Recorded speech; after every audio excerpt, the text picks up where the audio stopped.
Nesse terceiro vídeo, continuaremos a história de Jonas, na qual Deus tinha passado a Jonas uma ordem absoluta, mas ele a recusou, e Deus entrou com a sua vontade permissiva. Meu nome é Olívio Ezequiel da Silva. Eu sou membro da Igreja Evangélica Assembleia de Deus, Ministério do Belém, em Rio Claro, tendo como pastor-presidente o pastor Cisaque da Silva Valadares, homem de Deus, pregador do Evangelho de nosso Senhor e Salvador Jesus Cristo em todo o território nacional e internacional. Continuaremos a história de Jonas. Diz o texto sagrado, Salmo 139, verso 17 e 18, que os pensamentos de Deus são tão grandes que a soma deles, se as contasse, seriam em maior número do que a areia. Deus pensou e entrou em ação. Deus entra com a sua vontade permissiva, e o navio estava para quebrar-se. Temeram os marinheiros e lançaram no mar as fazendas que estavam no navio para aliviarem.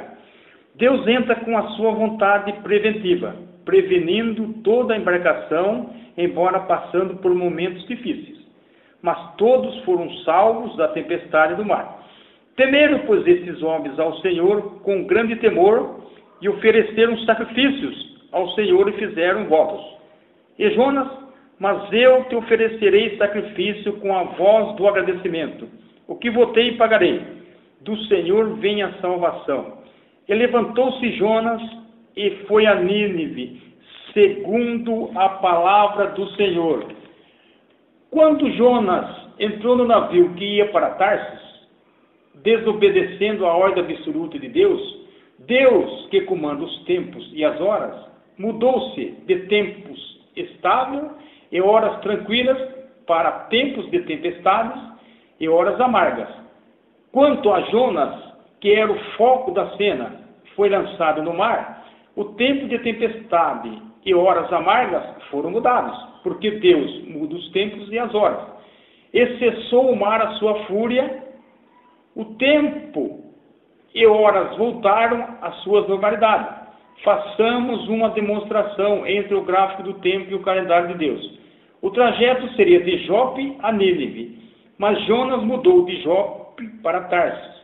O transitado seria o navio e a embarcação, mas Deus, que muda os tempos e as horas, mudou-se o trajeto de Jonas. O trajeto seria do navio a Nínive, e o transitado seria o grande peixe ou baleia mencionado por Jesus e Jonas. Quando Jonas chegou em Nínive, o trajeto seria da entrada da cidade ao fim da cidade, e o transitado seria Jonas e os moradores de Nínive. Deus, que muda os tempos e as horas, não destruiu os ninivitas, porque Deus viu que eles se converteram dos seus maus caminhos e foram salvos da destruição que Deus disse que destruiria e não destruiu. Porque Deus se arrependeu do mal que faria e não fez. Mudou-se os tempos e as horas dos ninivitas e dos moradores. O ápice ou ponto culminante da história de Jonas são os tempos e as horas que estavam e estão nas mãos de Deus.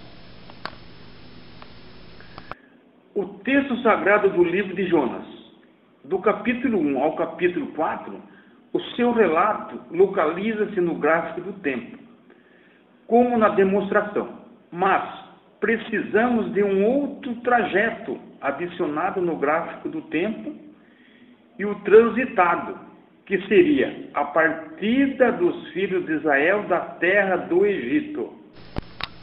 O trajeto inicia Ramsés, o transitado, os filhos de Israel.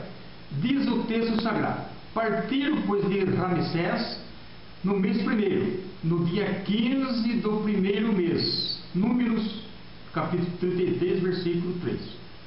Aos 15 dias do mês segundo, os filhos de Israel chegaram em Zim,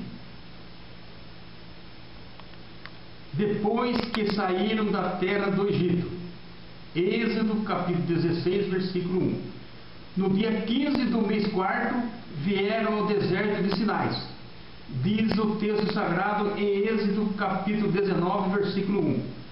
No deserto de Sinais, 1 ano e 15 dias que os filhos de Israel partiram de Ramessés, Deus manda Moisés tomar a soma dos filhos de Israel, Números capítulo 1, versículo 1 a 3. Com 40 anos, 3 meses e 15 dias, os filhos de Israel acamparam-se no deserto de Or, no fim da terra de Edom, onde Arão, o sacerdote, morre. Números capítulo 33, versículo 38. Os filhos de Israel partiram de Ramessés no dia 15 do mês primeiro do ano primeiro da saída dos filhos de Israel da terra do Egito. E chegaram no ano 480, começaram a edificar a casa do Senhor sob o reinado do rei Salomão. 1 Reis capítulo 6, versículo 1. A localização da história de Jonas no gráfico do tempo, ela aparece aproximadamente da partida dos filhos de Israel da terra do Egito de Ramessés, aos 15 dias do mês primeiro do ano primeiro, ao ano 686 das saídas dos filhos de Israel da terra do Egito, como mostra na demonstração. Os 5 itens mencionados neste vídeo, o gráfico do tempo, o calendário de Deus, o tempo eterno, o tempo segundo a ciência científica, o tempo segundo a ciência bíblica. Eles se englobam em um só item, o tempo. Mas o que é o tempo? O tempo é dimensões.